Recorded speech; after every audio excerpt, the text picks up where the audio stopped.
Assalamualaikum warahmatullahi wabarakatuh.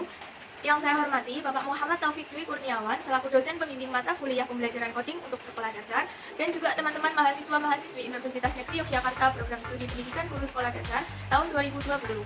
Sebelum beranjak lebih lanjut, izinkan kami memperkenalkan diri terlebih dahulu. Kami dari kelompok 2 kelas 5A yang beranggotakan saya sendiri, Prota Ainur Sabila dengan NIM 3 digit terakhir 045. Selanjutnya ada Dianisa Ervina Dewanti dengan NIM 3 digit terakhir 051. Dan yang terakhir ada Aliana Danovanti dengan NIM 3 digit terakhir 117. Dalam video kali ini, kami akan menampilkan program yang sebelumnya telah kami buat melalui dengan bantuan Flowgorid dan juga C++. Nah, program yang kami buat ini dirancang untuk mencari angka tertinggi dari 3 angka yang telah diinput. Kami memilih membuat program ini karena menilik dari masalah yang biasanya terjadi pada siswa kelas dasar, siswa kelas rendah, utamanya kelas 1 yang kesulitan dalam menentukan bilangan terbesar. Langkah pertama tentu saja dengan menambahkan variabel. Kami menambahkan variabel berupa bilangan bulat, bilangan 1, bilangan 2, bilangan 3, dan juga bilangan terbesar. Variabel string ya. Selanjutnya setelah itu masukkan output. Output berupa masukkan bilangan 1. Setelah output sudah dimasukkan, masuk input bagian bilangan 1. Input, jadi nanti bilangan 1. Setelah itu prosesnya masih sama seperti masukkan bilangan tadi. Yang ini diganti bilangan 2 ya. Jadi output, pilih output, masukkan bilangan 2. Dan selanjutnya ada input bilangan 2. Bilangan 2 selesai, kita ke bilangan ketiga sama, masukkan output, masukkan bilangan 3, dan yang terakhir masukkan input bilangan 3. Nah, kemudian setelah kita menginputkan variabel bilangan 1, bilangan 2, dan juga bilangan 3, untuk menentukan program nilai terbesar dari 3 bilangan, maka kita dapat menggunakan if di situ. Nah, mungkin kita bisa pilih if atau jika terlebih dahulu. Kemudian, kita tuliskan jika bilangan 1 lebih besar dari bilangan 2, dan bilangan 1 lebih besar dari bilangan 3,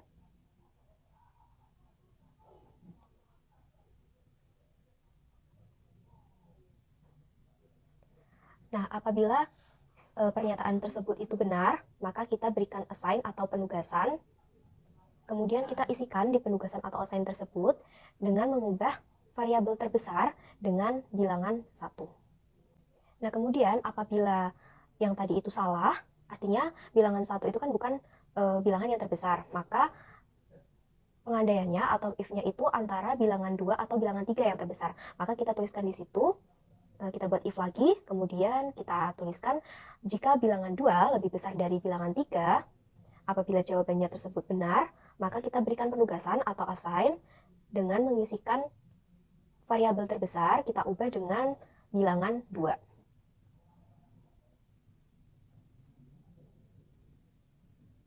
Nah, apabila salah, maka kita ubah atau kita berikan penugasan atau assign, kemudian kita ubah variabel terbesar dengan bilangan 3.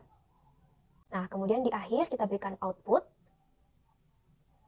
kemudian kita tuliskan output yang kita inginkan. Misalnya, bilangan terbesarnya adalah berapa gitu ya nanti ya. Nah, untuk menuliskan output ini kita harus menggunakan tanda kutip, kemudian setelah itu kita berikan dan, kemudian kita tuliskan variabel terbesar, sehingga nanti variabel terbesarnya itu akan muncul di bagian outputnya. Nah, kemudian kalau sudah kita run, di situ kita diminta untuk memasukkan bilangan 1, kita tulis misalnya 1, kemudian kita diminta untuk memasukkan bilangan 2, misalnya di situ kita tulis 45, dan yang terakhir kita diminta untuk memasukkan bilangan 3, misalnya 67.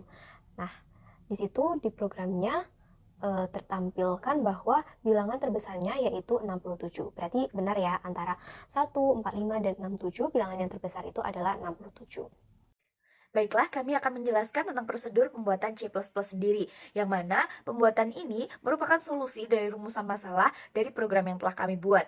Nah, untuk yang pertama, kami menuliskan di sini iCode atau IOStream, yang mana berfungsi untuk operasi input ataupun output. Nah, untuk yang kedua, kami menuliskan using namespace yang digunakan untuk memasukkan fungsi standar-standar dari output dan input sendiri, yang terdiri dari code, cin, if, dan lain sebagainya. Nah, untuk yang ketiga, kami menuliskan main, yang mana main ini berfungsi sebagai starting point dari program yang kami buat. Nah, setelah menuliskan main, kami memasukkan perintah untuk starting point, yang mana terdiri dari beberapa variabel, yaitu bilangan pertama, bilangan kedua, bilangan ketiga, dan juga bilangan terbesar, seperti itu. Nah, untuk selanjutnya, setelah memasukkan variabel yang digunakan, kami memasukkan perintah untuk memasukkan bilangan pertama, yang mana hal ini sesuai dengan fungsi dari code sendiri, yaitu perintah untuk menampilkan apa yang dikatakan untuk memulai pemrograman.